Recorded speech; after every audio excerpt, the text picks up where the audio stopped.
আপনি প্রার্থনা করবেন কেবল কার কাছে? আল্লাহর কাছে। দোয়া এটা সবচেয়ে বড় ইবাদত। আপনি কার কাছে চান? আপনি কি আপনার রবকে চেনেন না? আপনার রব কি আপনাকে চেনেন না?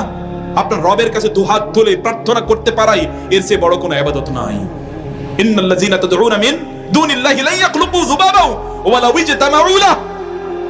তোমরা যাদেরকে আল্লাহকে বাদ দিয়ে যাদেরকে তোমরা ডাকো, ওদেরকে বলো তো একটা মাছি তৈরি করতে, একটা মশা তৈরি করতে, একটা দান তৈরি করতে, এক ফোঁটা পানি তৈরি করতে, ওদের নিজেদেরকে জাহান্নাম থেকে বাঁচাতে ওদেরকে বলো যে আল্লাহর পক্ষ থেকে একটা লিখিত কিছু নিয়ে আসুক, ওরা দেখাক যে আল্লাহ সুবহানাহু ওয়া তাআলা তাদেরকে জান্নাত প্রদান করবেন। তার নিজেরই তো জান্নাতের ঠিক নাই, সে আপনি কিসের জান্নাতের গ্যারান্টি প্রদান করে? সে নিজে জান্নাতে যাবে এটার গ্যারান্টি তাকে কে দিয়েছে? আপনি ঈমানের দাবি করেন, আপনার মধ্যে তো ঈমান নাই। প্রিয় ভাইরা, অধিকাংশ লোক ঈমানের দাবি করে কিন্তু শিরক করার মাধ্যমে ওই ব্যক্তি তার জন্য জাহান্নামকে ওয়াজিব করে দিয়েছে। কেবল আপনার রবের কাছে আপনি দুহাত তুলে বলেন, রব আমি ভুল করেছি, তুমি আমাকে ক্ষমা করে দাও। আপনার রব বলেছে, রে আমার বান্দা, তুমি যদি গোটা পৃথিবী জুড়ে অপরাধ করো, এরপরে তুমি যদি আমার কাছে আসো কিন্তু শিরক করো নাই, তাহলে পৃথিবী জুড়ে ক্ষমা দিয়ে আমি তোমাকে ক্ষমা করে দেব। তোমার গুনাহ যদি আসমান পর্যন্ত পৌঁছে যায়, মনে রাখবা আমার ক্ষমা তার চেয়ে অনেক অনেক বড়, সেই ক্ষমা দিয়ে আমি তোমার সকল গুনাহ মাফ করে দেব। আপনি তার কাছে ইন্নাল্লাহা লা ইয়াগফিরু আন ইউশরাকা বিহি ওয়া ইয়াগফিরু মা দুনা যালিকা লিমান ইয়াশা ইন্নাল্লাহা ইয়াগফিরু যুনুবা জামিআ লা তাকনাতু মির রাহমাতিল্লাহ ইন্নাল্লাহা ইয়াগফিরু যুনুবা জামিআ। আল্লাহর কাছে আসবেন প্লিজ, অন্য কারো কাছে আসবেন না। সব দাজ্জাল আপনাদের ঈমানকে ধ্বংস করার জন্য এই লোকগুলো কাজ করে। এদের একটাই মাত্র কাজ, আপনার ঈমানকে ধ্বংস করা। বাঁচার কোনো উপায় নাই।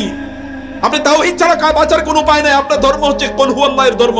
কুল হুয়াল্লাহু আহাদ আল্লাহুস সামাদ লাম ইয়ালিদ ওয়া লাম ইউলাদ ওয়া লাম ইয়াকুল লাহু কুফুয়ান আহাদ। বলুন আল্লাহ এক, তিনি as-সামাদ।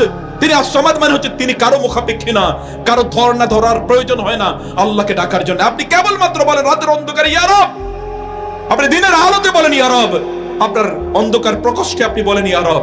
বিশ্বাস করুন, আপনার সামান্য ইবাদত থাকুক কিন্তু ঈমানটাকে আপনি শক্ত করেন, কিচ্ছু লাগবে না আপনার। আল্লাহ সুবহানাহু ওয়া তাআলা আপনাকে ভরপুর করে মর্যাদা প্রদান করবেন। ঈমানটাকে ঠিক রাখবেন। কেবল আল্লাহ সুবহানাহু ওয়া তাআলার প্রতি বিশ্বাস, স্রষ্টা কেবলমাত্র তিনি, অতএব আনুগত্য কেবল হবে তার এবং ইবাদত হবে তার কেবল, এবং তার কাছে কেবল চাওয়া হবে। মধ্যখানে কোনো ইন্টারমিডিয়েটের প্রয়োজন নাই, কোনো ওয়াসিতা, কোনো জারিয়া, কোনো উসিলার প্রয়োজন নাই, কোনো উসিলার প্রয়োজন নাই। আল্লাহ সুবহানাহু ওয়া তাআলা কুল উদউল্লাহ আও উদউর রহমান আইয়াম্মা তাদউ ফালাহুল আসমাউল হুসনা। আল্লাহ সুবহানাহু ওয়া তাআলাকে তার গুণবাচক সুন্দর নামগুলো দিয়ে আল্লাহকে ডাকতে হয়। আল্লাহ সুবহানাহু ওয়া তাআলা বলেছেন, ওয়া ইযা সাআলাকা ইবাদি আন্নী ফাইন্নী করিব উজিবু দাওয়াতাদ দাঈ ইযা দাআনি। আমার বান্দারা যখনই আমাকে ডাকে সেই অবস্থায় আমি তাকে কি করি? আমি তার ডাকে সাড়া দেই। আমার বান্দারা যখনই আমাকে ডাকে তখন